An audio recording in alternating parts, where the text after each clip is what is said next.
आपको 1 करोड़ का ऑफर करता हूँ 1 करोड़ फॉर 2%। भरोसे की इनिंग खेलनी पड़ेगी। ये ऑफर थोड़ा स्पेशल है, मेरे को 5 करोड़ डालूंगा मैं आपको, 10% लूंगा।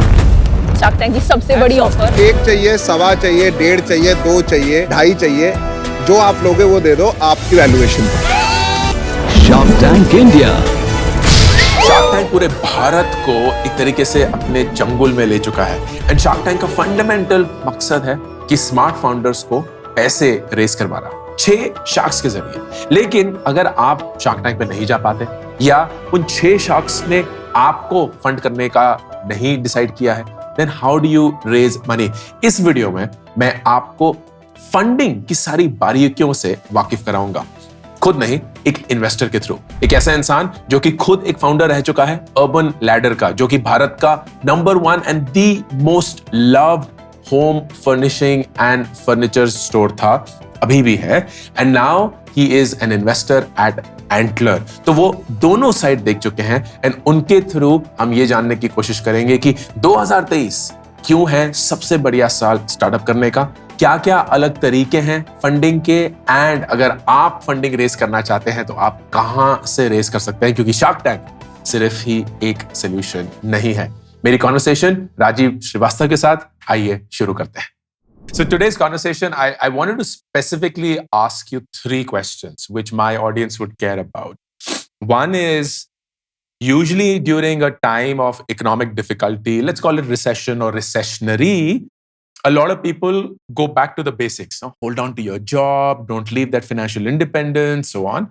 But facts also show that this could be one of the best times to start up. So I wanted to get your opinion on that. First question. Second is, I would love for you, because you've been an entrepreneur and a very successful one. I loved Urban Ladder, still continue to, and you were at the helm of it for so many years. And you now are running the role of an investor. So you've seen both sides. If you can walk my audience through what are the different types of funding events / moments in a founder's journey that they should care about. And how does that mental math even work? Like when people walk into a Shark Tank and say, oh, I want 6 crores for 2%.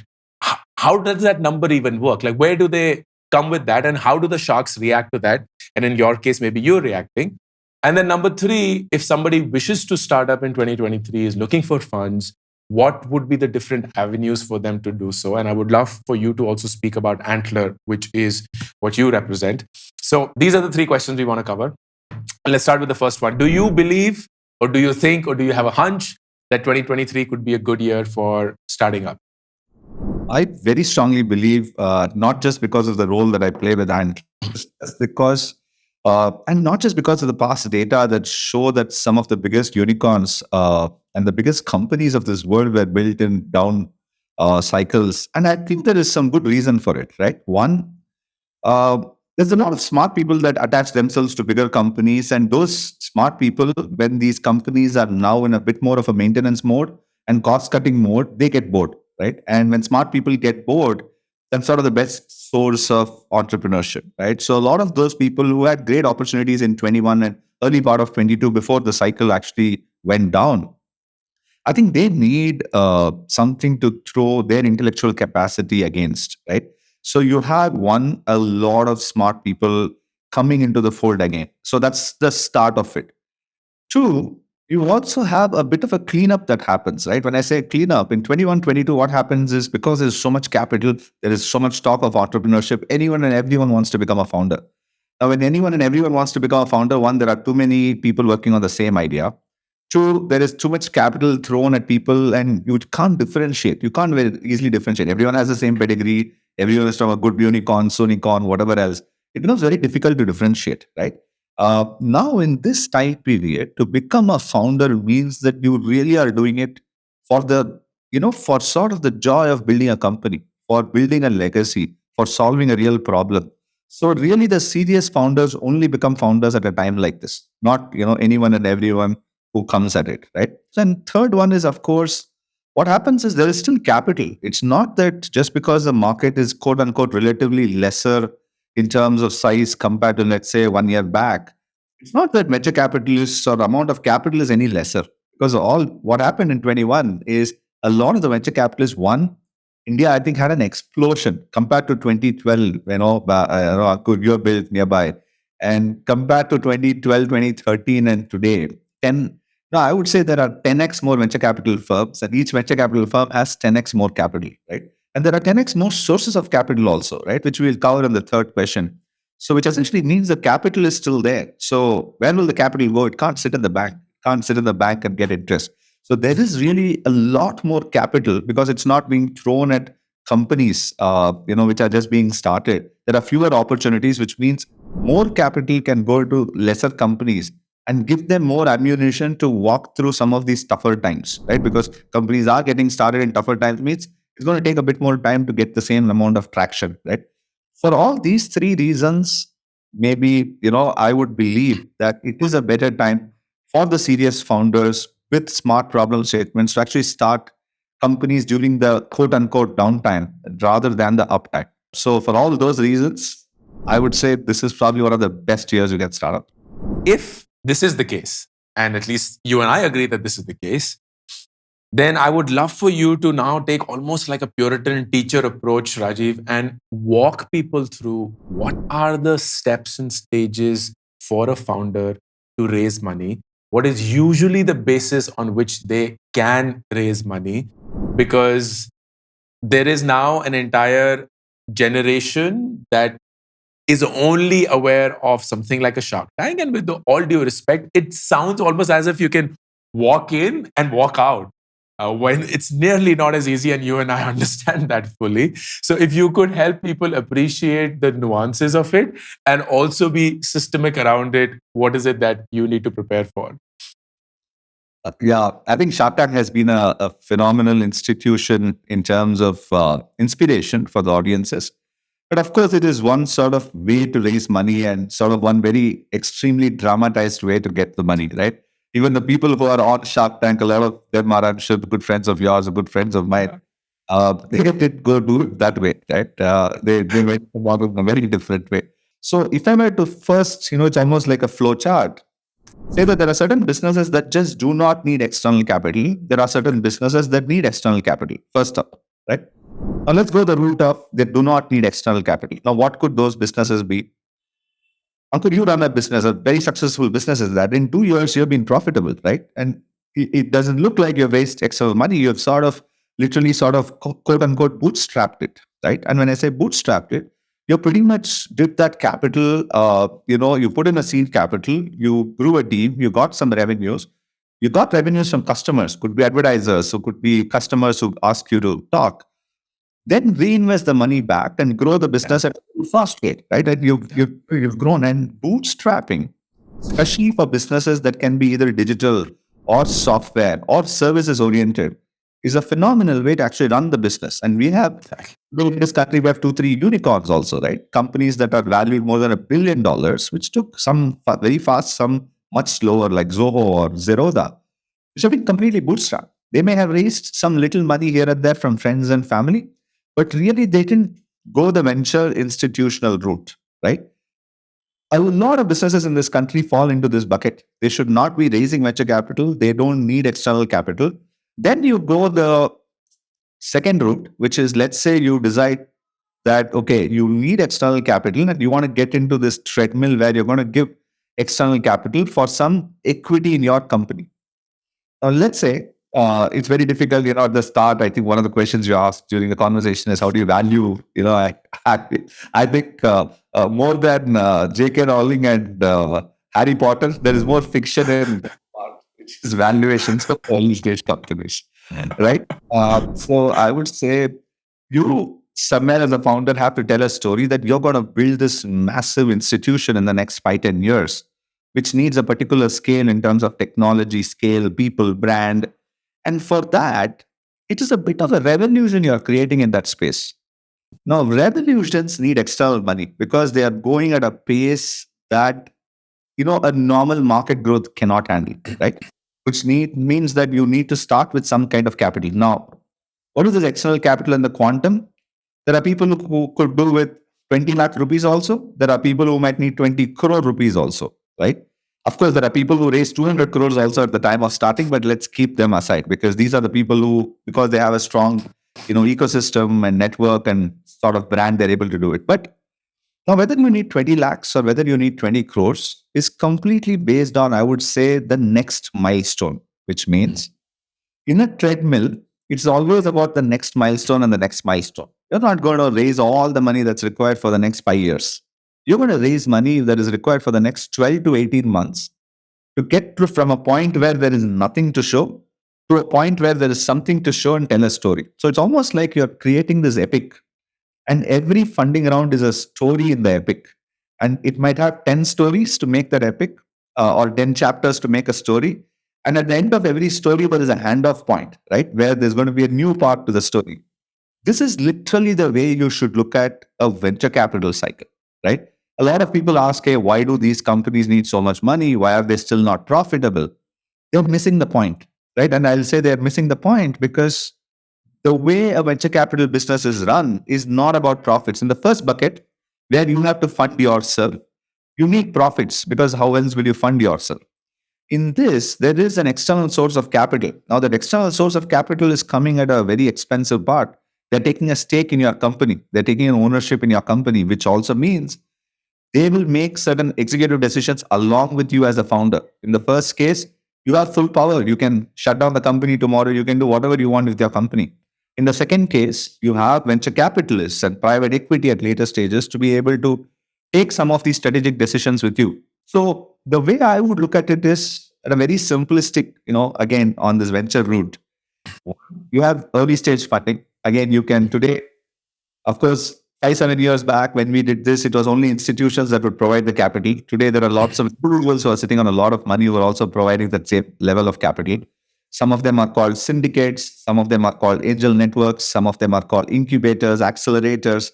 There are a variety of institutions beyond venture capital that is able to provide the capital at that very first stage, right? And I'll talk about Antler in the third part.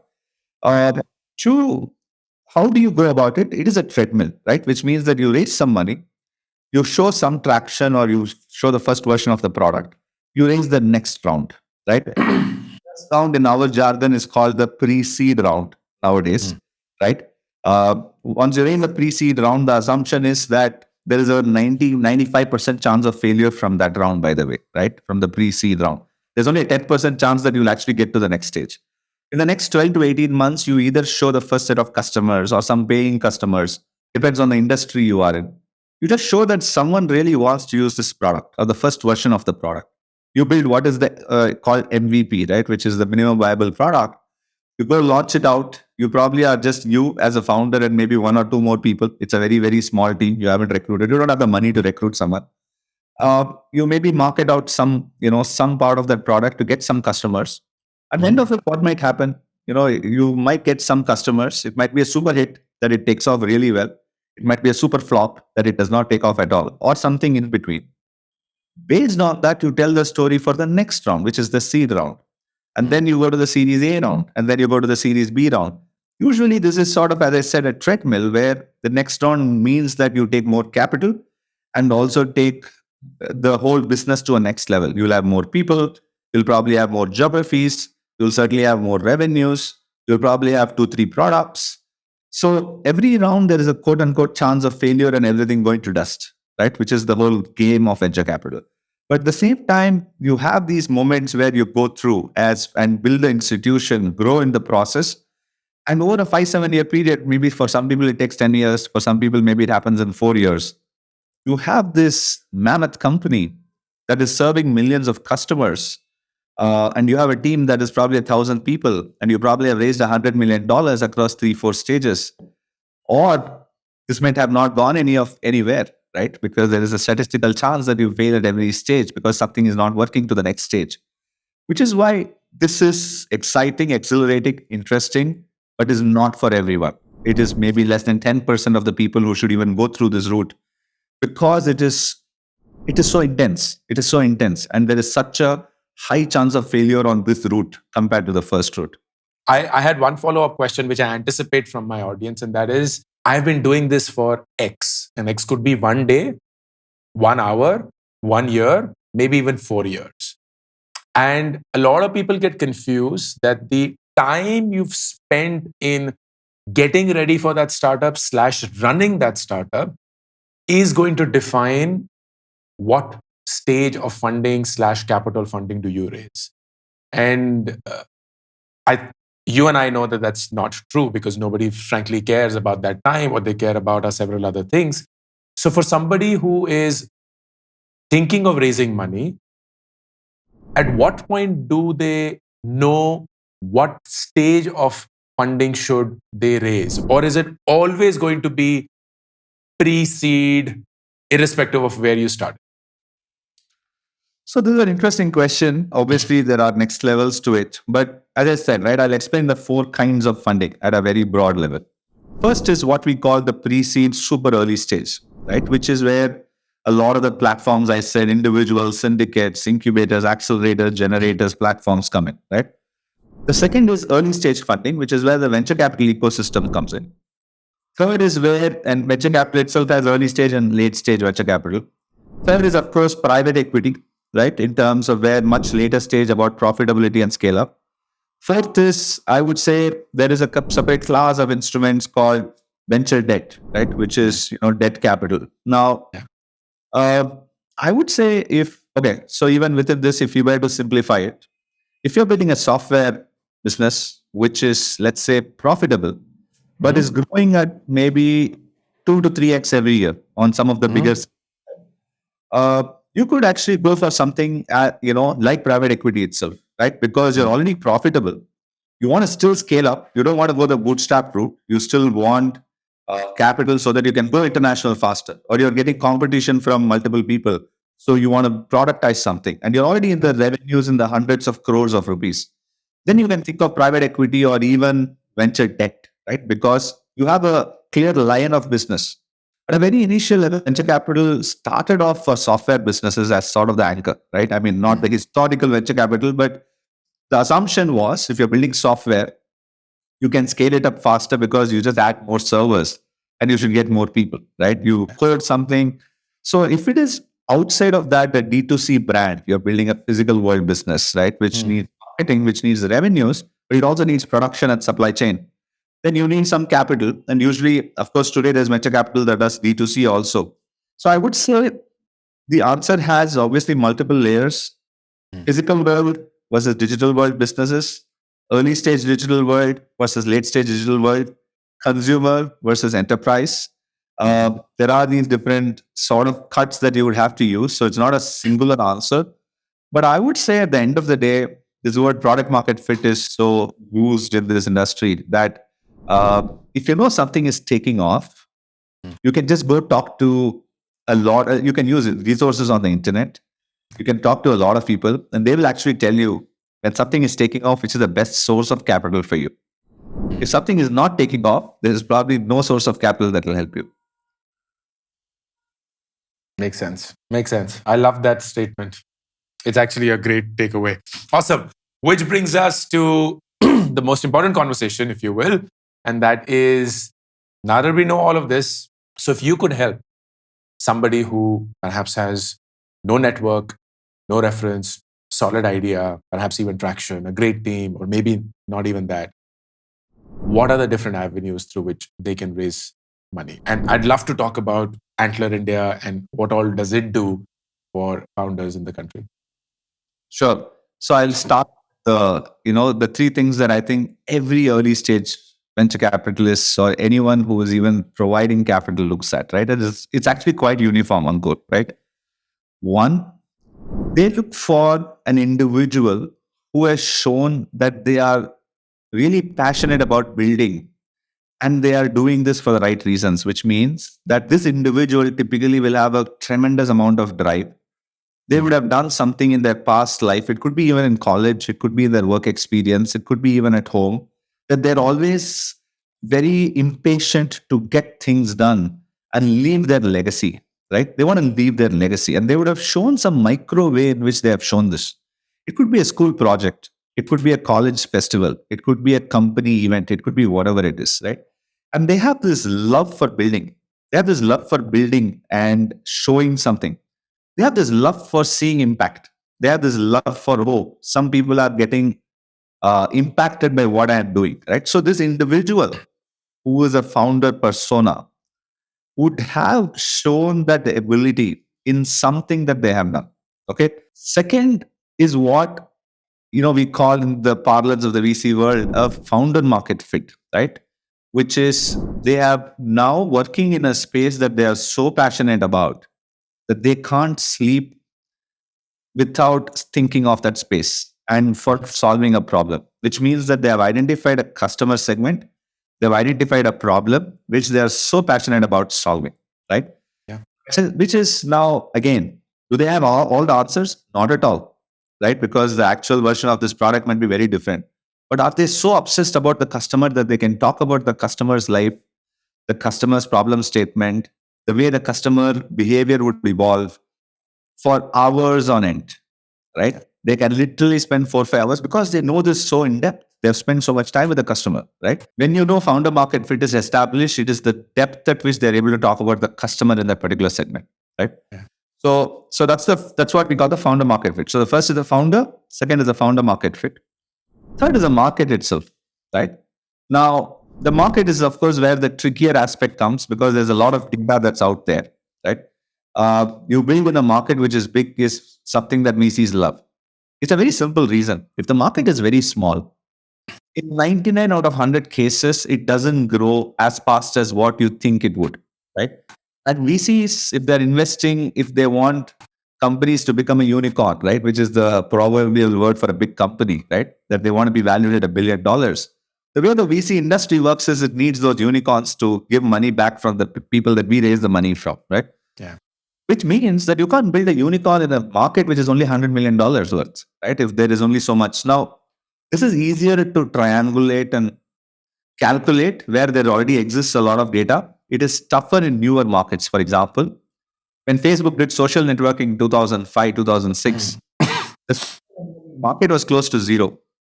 Even when we did Urban Ladder in 2012, the online furniture market at that time was zero, right? The furniture market was $20 billion. So I think it is about predicting what might be the market based on certain behaviors. And this is where a very smart founder can completely change a VC or anyone's opinion by telling a story, right? I'm sure Mark Zuckerberg, everyone poked this hole at him saying that, hey, what is the social networking market? How will you make money here? And he would have been like, hey, when 100 million people come into that space, advertisers will come, right? It's something that you would have to believe, right? So you have to, where there is a market size, show the depth of the market size. Where there is no real market size, show a story. But the only request there is don't fool yourself. So I would say founder market fit, and market are the three biggest things that anyone at the early stage looks at, because at the end of the day, there is nothing else to look at that stage to give you money, right? You only have but what you have done in the past, your passion for solving something, and three, that this market is something that really there is a consumer need and there's money in that market, right? Based on these three, at the end of the day, you need one investor in 150 people that you might pitch to, right? Because as I said, you need enough money to take you to the next point in the treadmill, right? So I would say this is what at least VCs at the earliest stage look at. Of course, once you launch a product at the next stage, and the next stage, people look at more things. How happy are your customers? How good is your team? What is the thesis? What is the product extensions you can do? What is the competition like? All of that stuff. But those are all for slightly more later stages. Got it. And I'd love to know more about Antler and how does that help founders in the country? Okay. So Antler, I would say, just to simplistically look at things, we either work with you when you are not yet a founder. So one part of what Antler does is something called the residency, where you have an idea, you're working somewhere. It could be a corporate, it could be a startup, it could be a unicorn, and you're just in the fag end of becoming a founder. Okay. And the residency is something that we run twice a year. From next year, we'll run this thrice a year. We get 100 of you into a room. When I say room, part of it is physical in Bangalore, but most of it's digital wherever you are, Delhi, Bombay, Bangalore, Chennai, wherever it is. And we actually help you do two things. One, we help you find your co-founder. And two, we help you narrow down the last three ideas that you have into one idea along with the right co-founder that you pick. Now, These are two seemingly look like maybe trivial problems, but not at all, right? The right founder who is the best personality to work with you, who brings in enough complementary skills, who is as passionate about a space is very difficult to find. It's not that easy. A lot of people tend to start with their college mates, their workmates, but they may not be the ideal co-founder, right? Because it's a 10-year journey. And to build a successful startup, you need a pair which is the best combination to go after the problem, not just someone familiar to go after the problem, right? So that's the residency. And we're running our second version of the residency. The way Antler works is we into the room. We give a stipend for a 3-month program, help you find your co-founders, find your idea. Some people will do it. Some people, first of all, may not find the right person. And that's possible, right? Because you don't get the chemistry match with someone, or you don't. Some of them even realize that they don't want to become a startup founder. The point that I said, right? They don't want venture capital. That also happens, right? Some will find a founder. Some will go after a problem statement, but maybe the market size is something we don't believe is big. So we may not fund them. Almost a third of the last third of them who find a founder, who are able to pitch and who are able to find a market that we also believe is big enough, then we fund them $250,000 for 10% stake in their company. Okay. And then take them to the next point in the treadmill, right? Which is the seed round. So what we do is the pre-seed round. We work with them for the next 6-9 months, this farm team, and take them to the seed round to help them raise $1 million to $2 million in the next round. Right? We are sector agnostic. It could be software, it could be D2C, it could be any sector. It could be SaaS, it could be consumer, it could be enterprise. So we are sector agnostic, we are consumer agnostic. Just to give you some sense of the data, we picked, in the last cohort, we picked 70 people out of 2,500 applications. So it's not easy to get it, right? Out of the 70, we funded 16 of them. So it's not easy to get the stipend as well as get funded. So it's a pretty strong funnel that way, right?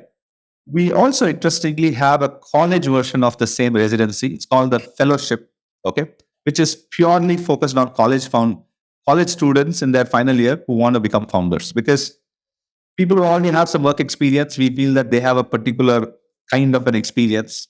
College people have a particular slightly different kind of an experience. We give a bigger grant, right? The stipend is much bigger for college students because we understand, we expect them to come out of, we want to give them the assurance that your education loan is taken care of, right? Undergrad me, that's almost a 10 to 15 lakh kind of a number, right?